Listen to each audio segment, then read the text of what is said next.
MMA Now, powered by Film On TV Networks. What's up, everybody? Good afternoon. Thank you for coming. Tomorrow is UFC 197, John Jones versus Ovince St. Preux for the interim light heavyweight title, and Demetrious Johnson versus Henry Cejudo for the flyweight title. We're here to talk about International Fight Week, which kicks off July 5th and runs through July 10th. It is the weekend of championships. Thursday, Friday, and Saturday night we have fights. We have championship title matches. Rafael dos Anjos, Joanna Jędrzejczyk, and Miesha Tate all defending their titles. We have a 3-day fan expo running Friday to Sunday at the Las Vegas Convention Center with everything from fighter signings, Hall of Fame inductions, martial arts tournaments, and tons of other good stuff. Tickets for the fan expo go on sale next Friday, April 29th at 12 p.m.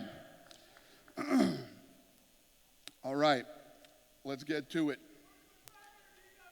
All right, calm down there, buddy. UFC Fight Night. Dos Anjos versus Alvarez, Thursday, July 7th at the MGM Grand Garden Arena, exclusively on UFC Fight Pass. Tickets on sale Friday, May 6th at 10 a.m. Ladies and gentlemen, the number 2 ranked lightweight contender in the world, Eddie Alvarez.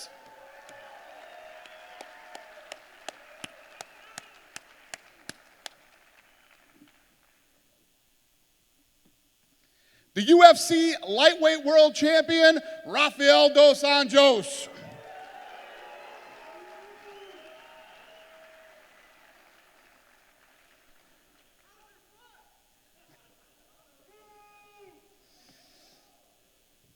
All right, the Ultimate Fighter finale, Friday, July 8th at the MGM Grand Garden Arena, live and free on Fox Sports 1 at 10 p.m. in the East, 7 in the West. Tickets on sale Friday, May 6th at 12 p.m. Ladies and gentlemen, the number 1 strawweight in the world, Claudia Gadelha.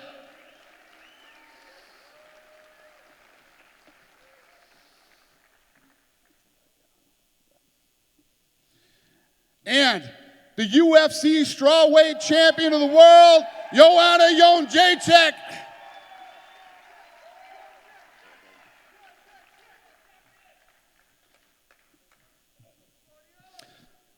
All right, UFC 200, the heavyweights, Velasquez versus Browne, Saturday, July 9th, at T-Mobile Arena in Las Vegas, only on pay-per-view. Tickets go on sale Friday, April 29th at 10 a.m. Number 7 ranked heavyweight in the world, Travis Browne.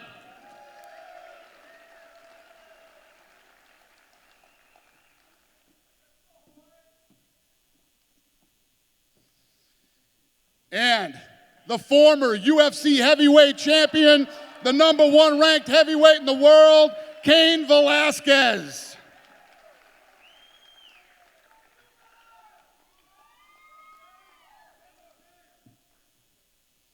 All right, also at UFC 200, Tate versus Nunez for the Bantamweight Championship. Ladies and gentlemen, the contender for the Bantamweight title, Amanda Nunez.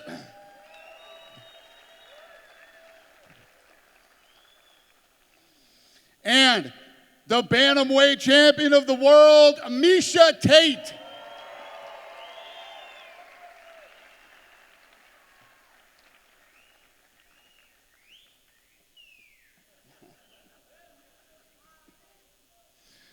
Also on UFC 200, Aldo versus Edgar. Ladies and gentlemen, Frankie Edgar.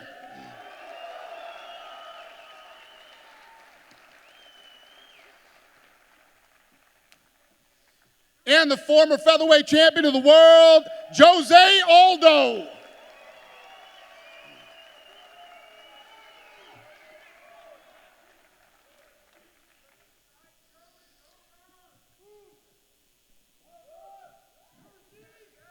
And last but not least, everybody knows what's been going on with the main event of UFC 200.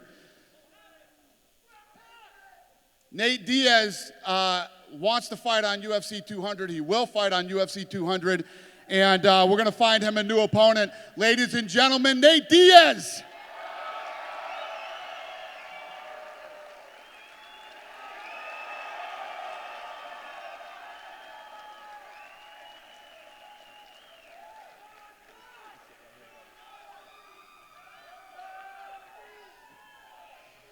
All right, who has the first question?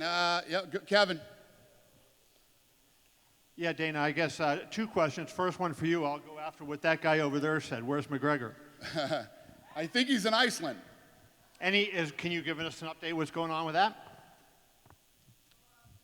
I mean, everybody knows. I mean, this thing is pretty much played out in the media. I mean, anybody who's sitting up here and anybody who's fought for the UFC over the last 16 years knows that, we try to give as much leeway as we can on things, but you have to show up to promote the fight. You have to show up to the press conferences and shoot the commercials. I mean, is it too much to ask to try to shoot a commercial or to do the promotion for the fight? I mean, a lot of these guys came here from different parts of the world, Brazil and New Jersey. These guys all came. They have better things to do, and they're here. It's part of the job. It's what we do here. It is what it is. Who is Nate going to fight? I don't know. We're going to figure that out. Obviously, we couldn't. We didn't make a fight that fast. And listen, we gave Conor every opportunity in the world to get here too. We get criticized a lot for bending too much for Conor, and we do. Conor is a guy who has stepped up and fought in big fights on short notice, and I respect Conor very much as a fighter, and I like him. But you have to show up and do this stuff. I think it was UFC 69, right? Didn't you do the Ultimate Fighter here and do the press conference in Houston via satellite? Did you ever think of doing that with him today and having him on satellite as an accommodation?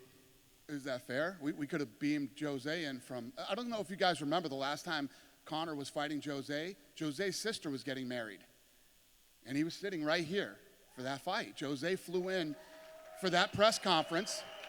He stayed here for most of the questions, and then for him to be able to get time to get back for his sister's wedding the next day, he had to leave, and he did it. And many fighters have done this and had to sacrifice certain things to be here. It's part of the job. It's the one thing that you have to do. And then if I could ask, Nate, you, straight up in the middle. I just wanted to ask you, Nate, how have you taken all this? And so right now you don't really know who you're going to fight. Is there anybody out there, rumors of GSP being on the card? And I know, he fought your brother, maybe Robbie Lawler. Is there any thought in your mind of who you would prefer to fight? And how have you dealt with all this McGregor situation?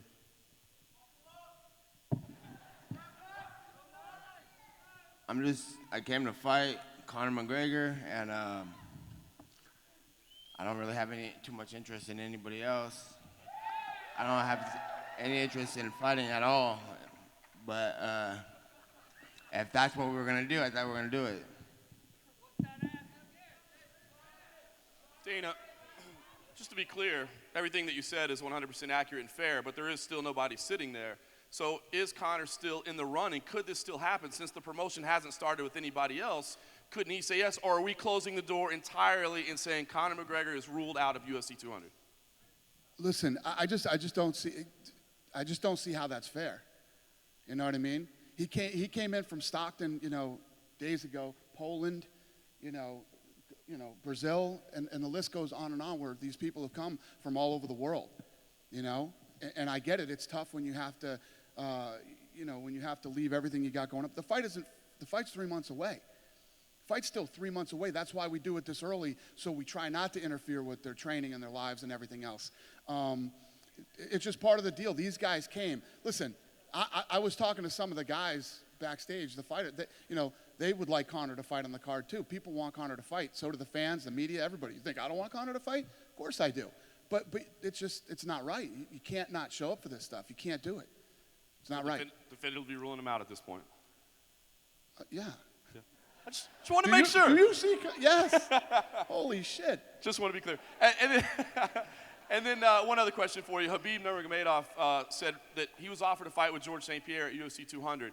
I just wanted to verify the accuracy of that and find out, does that mean that George is committed to potentially fighting either at 200? To the best of my knowledge, that is completely inaccurate. I wasn't in that meeting. Fair enough. Thank you. If I could, for Miesha, please. Miesha, after your last victory, of course, we immediately started wondering what was next, and the conversation was, is it Holly, is it Ronda? you end up with Amanda instead. What's your take on that? You know, when they came to you with the offer, what did you think? And do you feel she's a deserving #1 contender at this point? Yeah, I love this fight. I always want to fight girls that are on a win streak and are the new hot thing coming up, and I think that's Amanda. I think she's one of the most well-rounded girls in the division. I think she poses problems that most of the other girls do not. So I'm very excited for the fight, but let me clarify, I'm not against a rematch with Holly. I'm getting a lot of heat for that, but I'm, at the end of the day, I'm not the matchmaker, and we agreed that Amanda is the next girl in line, so that's fine with me. Thank you, Miesha.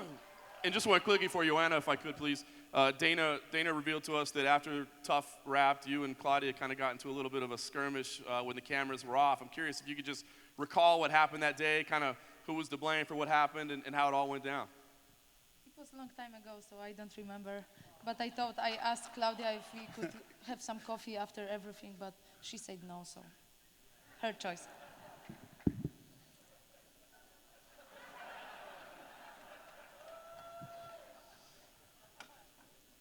A question for I'm gonna Nate. put the fist into your mouth, July 8th. I think you need that somewhere else. I told you when you send me few kisses in the gym, I say to you that I'm engaged. I'm not a different one, so.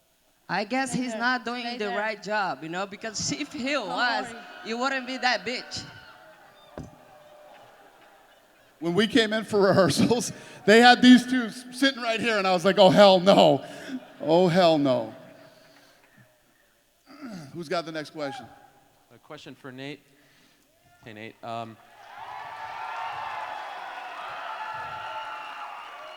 Dana said at the top of the press conference that you're going to remain on the card, that they're going to find you a new opponent. I'm wondering if that interests you, if anyone outside of Conor McGregor interests you for UFC 200. Ariel just got here.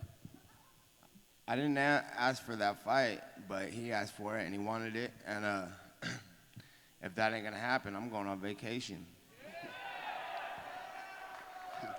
So just to be clear, it's Conor or no one for you at 200, right? And I'm also wondering if you read what he wrote on Facebook yesterday and if you understood, you and your brother have sometimes had issues with doing media tours and things like that. Do you kind of understand where he's coming from a little bit? He's got a lot of catching up to do, so there ain't no time for this shit. You know what I'm saying? It's like, I've been dodged all this for years. I've been in trouble for it, So I understand, it's all good. Let him do his thing, get his train on, and then get ready to fight. It's all good with me. So have you told Dana, say, look, this is the fight that I want, this is the fight that people want, let's just make the fight. If you're okay with it, have you tried to have that conversation with him? That's what he wanted, and I'm down for whatever. Like I said, I'm gonna come here to fight if we're gonna get that fight going. If not, I'm going on vacation, for real. And just for you, Dana, obviously this was a huge news story this week, and I'm wondering if you've looked at the amount of buzz this has generated and kind of thought, well, to Conor's point, the fight is even bigger now. So yeah, it maybe wasn't the plan, but let's roll with this, and now it's an even bigger fight and we'll make more money at the end of the day. Yeah. No, I don't disagree with that, but Conor will fight again. Is it fair to everybody that's sitting up here? I mean, people came in from Poland and Brazil. I mean, how many times do I got to say that? I mean, is that fair? Well, Huh? well, I was told as a young kid, life is sometimes not fair, right? Yeah. I mean, sometimes people get special treatment, and I Yeah. feel like... But it's not right. It sets a bad precedent. It's not the deal. Okay. It's not the deal, man. These guys came in from all over the world, and they're here, and it's been that way for 16 years. People have been doing their PR. We even, and they just said it. We've had our moments. You ask me, is it So we're spending $10 million. We put up all the money. We're spending $10 million in promotion on this fight, and we can't even shoot a commercial with the main event. He did say New York, though. Were you open to negotiation as far as doing it next The whole week? production crew is here. They came in from LA, and they're shooting all these guys here. They've been shooting the commercial the last 3 days. Okay, one last thing. Just I wanted to get Yeah, your... I know it sounds like it's that easy. It's not that easy. Conor, listen, Frankie and Jose are going to fight, and Conor will fight the winner. Okay. So what's your response to Nate saying that if he doesn't get Conor at 200, he's not interested in being a part of the card? Yeah, we'll work that out. We'll talk, and we'll figure it out. The thing is that I didn't want to screw him out of UFC 200. You know what I mean? If he wanted to be a part of this thing and wanted to fight, then I wanted to give him that opportunity. Okay. I guess the part I'm just not understanding is if he wants to fight and Conor wants to fight and everyone wants to fight, why not just make the fight? Next question. Thank you, Dana. I know. Life's tough. Ariel said it.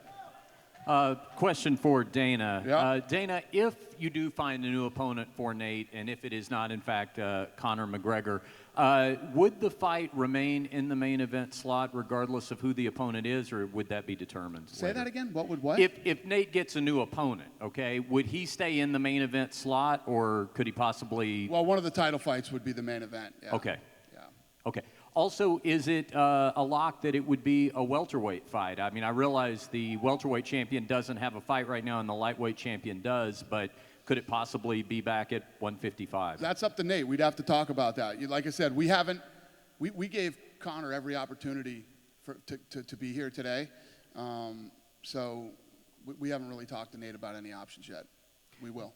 Dana, could you also confirm the accuracy of the reports that we heard that when you were trying to work this out with McGregor, he was offered a private plane, he was offered to have all the gym equipment shipped over stateside? Is that all true? All these guys were flying private for the press tour. Yeah, they were all flying private. It was from Vegas to Stockton to New York. Yeah. And finally on that subject, is it possible, I'm assuming all the guys have and ladies have a clause in their contract about doing reasonable promotion for a fight once they're contracted to do it. Is there a possibility that a fighter that wouldn't do that after they signed a bout agreement would be in breach of contract? What's that? Could a fighter be in breach of contract if they agreed to a fight but then did not promote the fight after it was scheduled? I don't know. We're not going there. I mean, everybody knows that that's the deal. We're not talking breach here. Conor, it is what it is. Question for Frankie Edgar. Frankie, you're getting your rematch with Jose Aldo. The first time you guys met, that was a very closely contested fight. A lot of people argue you may have won that fight. Do you anticipate doing anything differently this time around, or do you think it's a matter of the judging then versus the judging now? Same game plan. I'm just trying to make that distance between me and him much greater so then judges can't get it wrong. I would love to go in there and get a finish, and then I don't have to worry about the judges. I feel like the momentum's on my side this time. I'm ready to get it done. Question for Travis Browne. Travis, can you speak to the importance of this fight for your career? Obviously, you're still a very highly ranked heavyweight coming off of a win, but given the fact that Cain is #1 contender, was this rank as one of the more important fights of your career given what's on the line? Definitely. Fighting a guy like Cain, he's #1 contender. He ran the division for years. So getting a fight on 200 on that big of a stage against a great opponent, there's nothing more important in my life than come out here and compete 200, give the fans what they want, scrap. And final question for, if I could ask this of Rafael dos Anjos and Jose Aldo. Both of you guys have been on the other end of the Conor McGregor show in the past. What does it look like as an outsider watching this, the way it's played out this week? If I could ask that question first of Rafael. Can you say it again, please? Yes. Could you, you are on the outside looking in now of all the chaos that's gone on with Conor McGregor as opposed to the fight that you had scheduled with him originally. How does that appear to you now as a bystander? Is it a little bit of a relief to be on the outside of that and have a different opponent? Yeah. Everybody, like Dana said, everybody has, I'm supposed to be in Singapore training now. I cancel all my trip to be here. I'm leaving to Singapore tomorrow. And I think Conor find a way to run away from Diaz again. Thank you. Question for Eddie Alvarez. Eddie, obviously only a few days ago you said that this title fight actually wasn't on. Can you give us the kind of turn of events of how it came together? And also want to know, are you slightly disappointed considering it is a title fight that it's not on UFC 200? I don't mind what venue it's on, whether it's 200 or I'm fighting for the world title. I'm looking at this as an opportunity of a lifetime, and I'm taking it dead serious. So I'm just grateful to be in the position I'm in and be able to fight Rafael, and I'm looking forward to becoming the next UFC lightweight champion. Question for Dana. Dana, quite a few people are saying on social media that they picked up on one of the promos for UFC 200 that it says there's going to be 3 title fights. So something you want to tell us? That there's going to be 3 more fights? Is that what you said? Yeah, it says I hear that it says there's supposed to be 3 title fights, and I can only count 2 so far. Right. Yeah, we're working on it. So today, we're here announcing what we have so far, but 200's a work in progress. It's still 3 months away, so we will continue to. Good stuff. Nate, just one last question. What's the kind of timeline for you? I guess, if you are going to fight Conor, if it does happen to come together, what's kind of when is the last time that they can let you know this is going to happen? You obviously got to get into a camp yourself, prepare accordingly. I'm sorry? When's the last kind of date that you would like to know that you're going to face Conor, if it does happen? Obviously, you've got to have a proper camp, proper training. The more time goes by, the less time you have to prepare.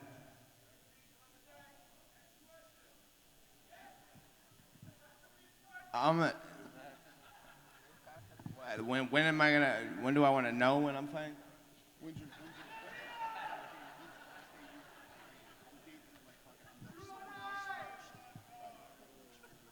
I'm training to fight at UFC 200 against Conor McGregor, so that's what I'm training for. First question is for Cain. Cain, do you change anything in your training leading up to UFC 200 to make sure you remain healthy? So I agreed, to Dana to come here, but I was told that I wasn't going to answer any questions. Dana, tell him. What? So, joking.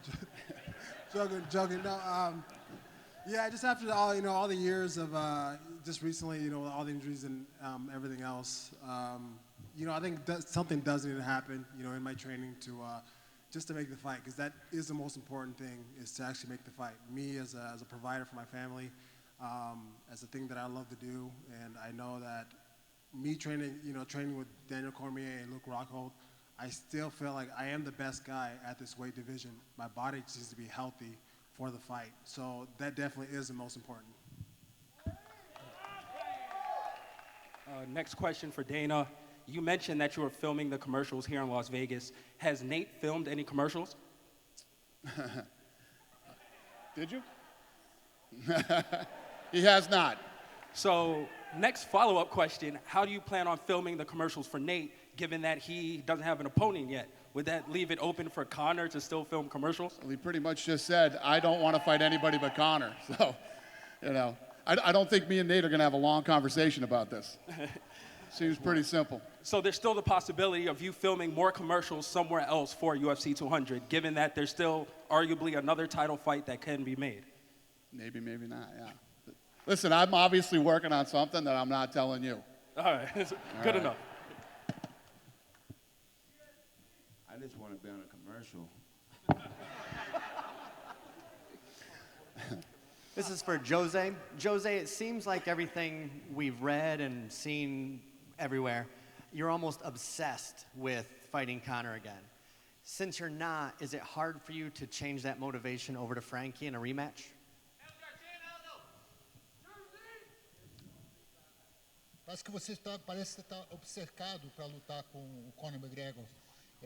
Muda alguma coisa por você ter que lutar com o Frank Edgar? Acho que não. Acho que é a mesma vontade que eu tô. Tô querendo reconquistar o cinturão. Então, o próximo passo é fazer essa luta com o Frank. Assim, vencendo, eu sei que eu vou lutar pelo cinturão novamente. No, I want to get that belt back, and the next step is Frankie, and after that, I'm sure I'll meet McGregor. Next question is for Eddie Alvarez. Eddie, we've seen two different sides. Yeah, don't worry. There's a screen. Just look at the screen.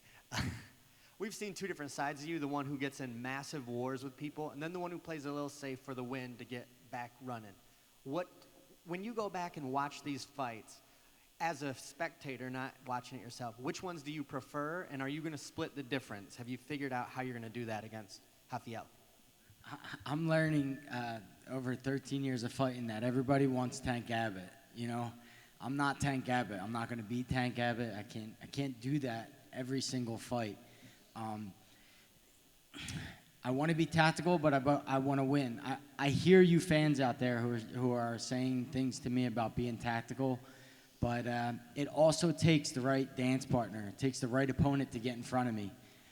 I like this guy, Rafael dos Anjos. He fights violent. He fights with a high pace. This is the guy that's going to bring that out of me. Anthony Pettis wasn't the guy, to bring that out of me. He was simple to hold down, and I did what I wanted against him. This guy will help bring that dog out of me and help bring that fight, and I'm looking forward to putting someone dangerous in front of me, put my back against the wall, and bringing out that side of me. Dana, this question for you. Hooray. Sorry. Dana, this question for you. Just yay or nay, if John Jones wins in really easy fashion, he doesn't get hurt, DC's ready in a couple weeks, months, is that something you could throw on 200? It's a possibility. Okay. And lastly, Cain Velasquez. Everyone we've talked to says the dude is a beast, he's mentally strong, and he just pushes his body even when he knows, in the fitness world we call them naggles, it's little injuries. Even though he has little injuries, he's just so mentally strong, he keeps pushing. Have you found a way so you don't get injured as much? Because we do like seeing you, and there's some time in between that we don't get a chance to. Yeah, I definitely think, having that mental toughness is a good thing and a bad thing. It's definitely like a smarter way to train. Some people have said that to me. I haven't really listened to them. I'm kind of stubborn in that way.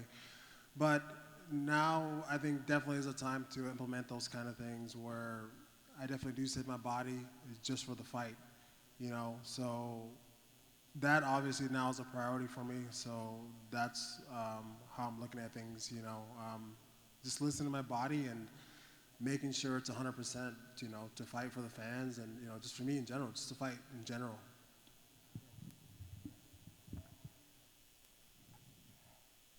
We're here.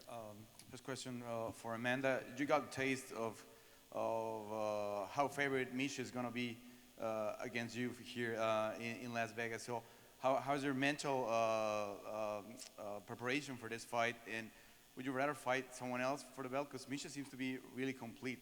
She seems to be like a really complete champion.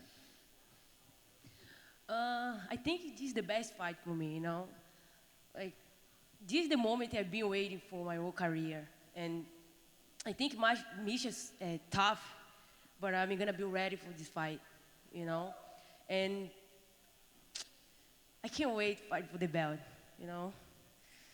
This is the only thing I'm going to say. And next question for Dana. UFC just announced the top finale for Latin America #3 on November. What are the possibilities to have Cain Velasquez, if that's a fight night, if he's not wearing or fighting for the belt, or if Henry Cejudo gets to win to defend the title there in Mexico City in November? Obviously, if we're going back to Mexico, it wouldn't be a bad idea to have Cain and Henry. So, yeah, the odds are good, as long as they're healthy. And for Henry, if he wins, to defend the title in Mexico City? And him too, yeah. Thank you. Yep, absolutely. Yes, sir. Hi, question for Miesha. You just fought a month ago. Don't you think this fight against Amanda comes early? No way, man. I'm excited to fight. This is what I've been asking to do for a while. So I love the quick turnaround. Since I've gone into the UFC, I feel like it's been a little bit longer of turnarounds than I want. So I'm obviously prepared for either, but I love to get in there. I love to fight. I like to make money. I like to beat people up. So it's a good day for me. Question for Jose Aldo. What do you think about being back in line and fighting for the interim title? O que você acha de estar de volta no octágono e de volta lutando pelo título? o próximo passo para me ser campeão de novo. Então, estou muito motivado. Lógico que a gente queria lutar, fazer uma revanche, mas não veio, mas já colocaram isso. Eu tenho que encarar dessa maneira. Então, para mim é só o próximo passo para me ser campeão de novo. This is the next step for me to become champion. Obviously, I wanted a rematch to fight McGregor, but this is the next step, so I'm happy. And at last, Dana, are you disappointed at Conor? Am I disappointed? Listen, Conor's done some great things for us too. I'm not mad at Conor. This thing just is what it is. Obviously, as you continue to see in here today and everywhere else, it's an unpopular decision, but it's the right decision. Thanks. Yep. Question for Dana. You just mentioned that it might be an unpopular decision. UFC 200 is I think, bigger than just your average event. It has some significance to it. You guys have been talking about it for a long time. Do you think that it can be as big without Conor McGregor after he was already, scheduled to headline the card? Do you think it can still be as big without him? Listen, Conor has a huge fan base. Conor, people love to see Conor fight. When he does media, it's second to none. I think he's one of the best ever when he does interviews and things like that. But yeah, UFC 200 is going to go on. It's going to happen, and, it is what it is. Question for Nate. I mean, you've said that you still want to fight Conor McGregor at UFC 200. If they're saying that it's not fair to everybody else, that you guys showed up and that he didn't, do you care one way or the other that he's not standing over there? Yeah, I don't care. He wanted to fight. I didn't even want the fight. I didn't ask for the fight, but they want to make this fight happen. And it was going to be a big deal, and if I'm going to fight, it's going to be a big deal, because I've been fought everybody for nothing all the time anyway, or, you know what I'm saying? I want big fights, big things, and if it's going to happen, we're going to do it. If not, then, I'm not doing shit, you know what I'm saying? And then if he wants to fight, and he's not here, I don't know what these guys think, I don't care. It's whatever.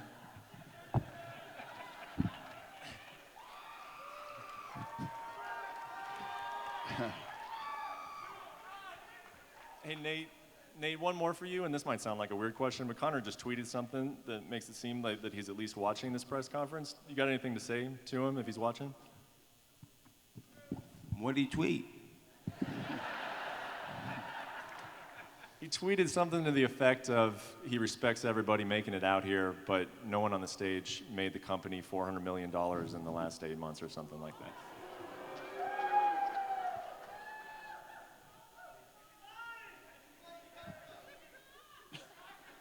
Conor got his ass beat.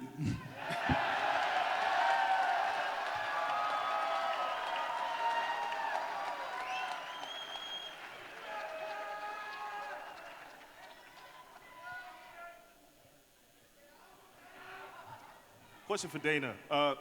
It seems like Nate wants to fight Conor, Conor wants to fight Nate. You mentioned that Jose and Frankie, the winner, would fight for the featherweight title, but if Conor doesn't want to fight, then what happens? Then the title is vacant. Whoever wins that fight is the champion. Have you communicated that with Conor at all?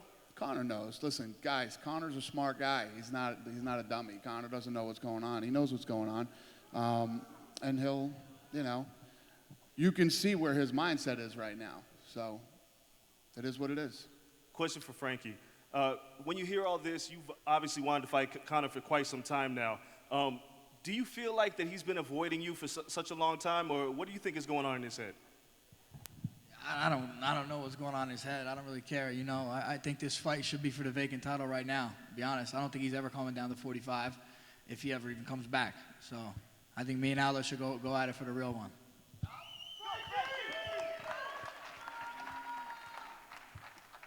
We got a couple more questions. Who's next? Hey, Dana. Yep. Just to ask you, would it be too expensive if, let's assume that you don't change your mind and Conor doesn't fight on this card, to put him on a card against the Edgar Aldo winner in New York and have with Ronda? Would that be too expensive? No, Conor probably wouldn't fight in New York either. He'll probably fight, and it depending on what happens to these two, how they come out of this fight in 202 or something like that. But wouldn't that be a good place for you have two big Ronda and Conor as the headline stars? Don't worry, Kev. We got New York. And, and financially, would that be okay? I mean, you know, paying that kind of for the top stars, could you deal that? Yeah, but he won't. He'll fight before that. He would fight before that. Again, depending on how these two feel. No more questions? Okay. Listen, thank you, everybody. We appreciate it. And stick around for the weigh-ins, and we'll see you tomorrow. I'm going to square these guys off. Have a great day.